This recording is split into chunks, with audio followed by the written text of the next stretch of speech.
Добрый день, друзья! Сегодня мне захотелось булочек, таких мягких, ароматных, воздушных, прям как из настоящей пекарни. Поэтому сегодня готовим их, да еще и с разными начинками.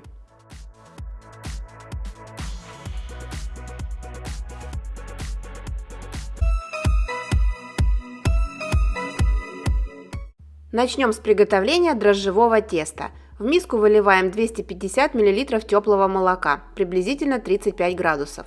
Добавляем 1 столовую ложку сахара от общего указанного количества.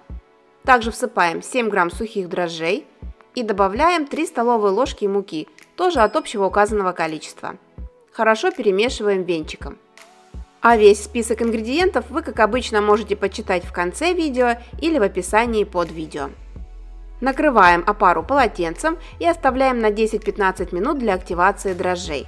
Затем высыпаем оставшийся сахар, добавляем пол чайной ложки соли, выливаем 30 мл растительного масла без запаха, 40 грамм растопленного и полностью остывшего сливочного масла, вбиваем одно яйцо и венчиком перемешиваем до однородности.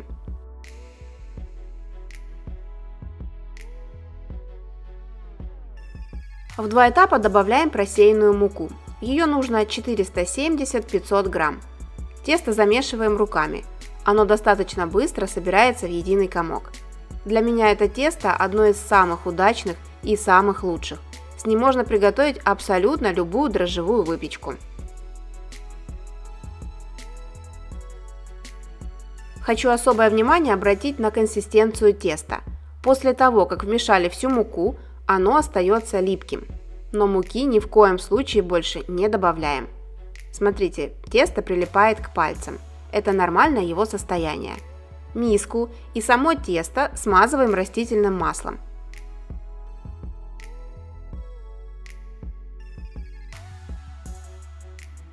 А теперь смотрите, что происходит.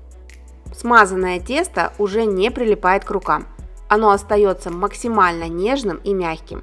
Кладем его в миску, накрываем полотенцем и ставим в теплое место на подъем. Постоянные мои зрители знают, что я делаю это в электрической духовке, включенной на 40 градусов. Так тесто очень быстро поднимается. Тем временем прошло полчаса. Перед работой с тестом руки смазываем растительным маслом. Оно настолько воздушное, пушистое, с ним работать одно удовольствие. С приходом осени хочется, чтобы в доме всегда была свежая ароматная выпечка. Чай с лимоном и булочка поднимут любое пропавшее настроение.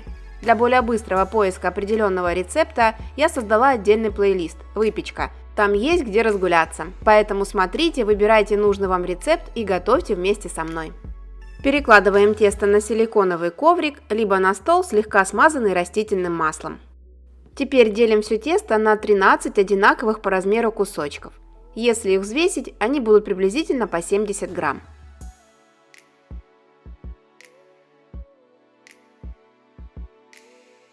Каждый кусочек округляем и перекладываем на край стола. Накрываем полотенцем, чтобы они не заветривались, и приступаем к формовке булочек.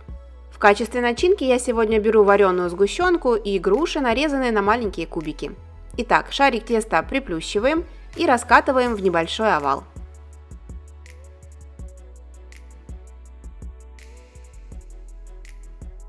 На один край выкладываем начинку.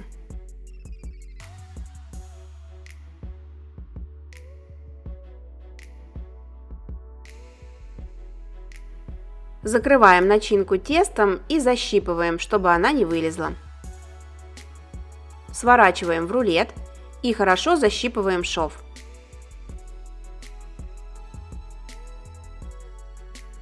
Прокатываем рулет, вытягивая слегка заготовку по всей длине, и придаем булочке форму рогалика или подковки. Таким же образом делаем и с вареной сгущенкой. А вообще можно брать любую начинку – яблоки, персики, шоколад или шоколадную пасту, маковую начинку.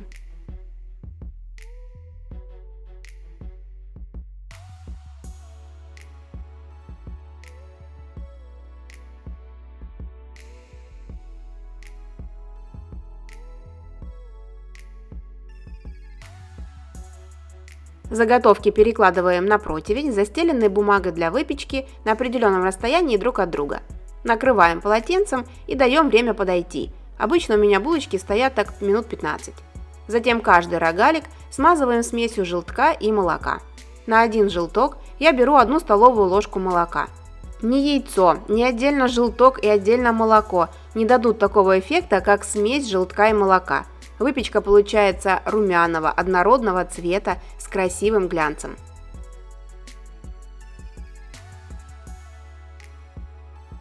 Теперь каждую булочку сверху посыпаем миндальными лепестками.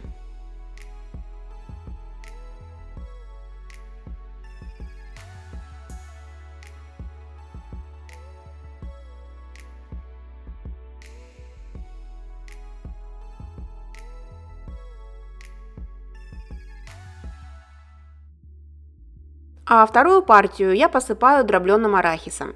Еще идеально в качестве посыпки подойдут мак или кунжутные семечки.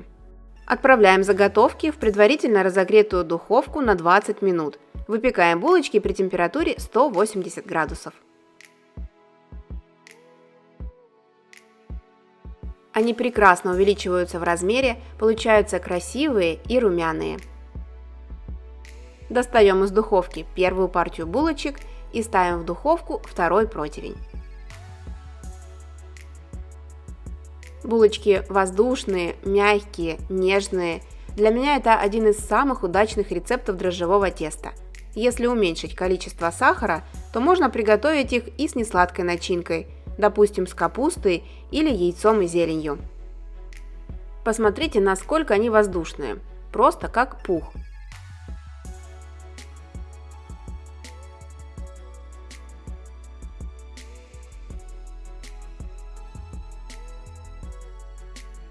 Чаще удивляйте родных простой, но в то же время красивой выпечкой.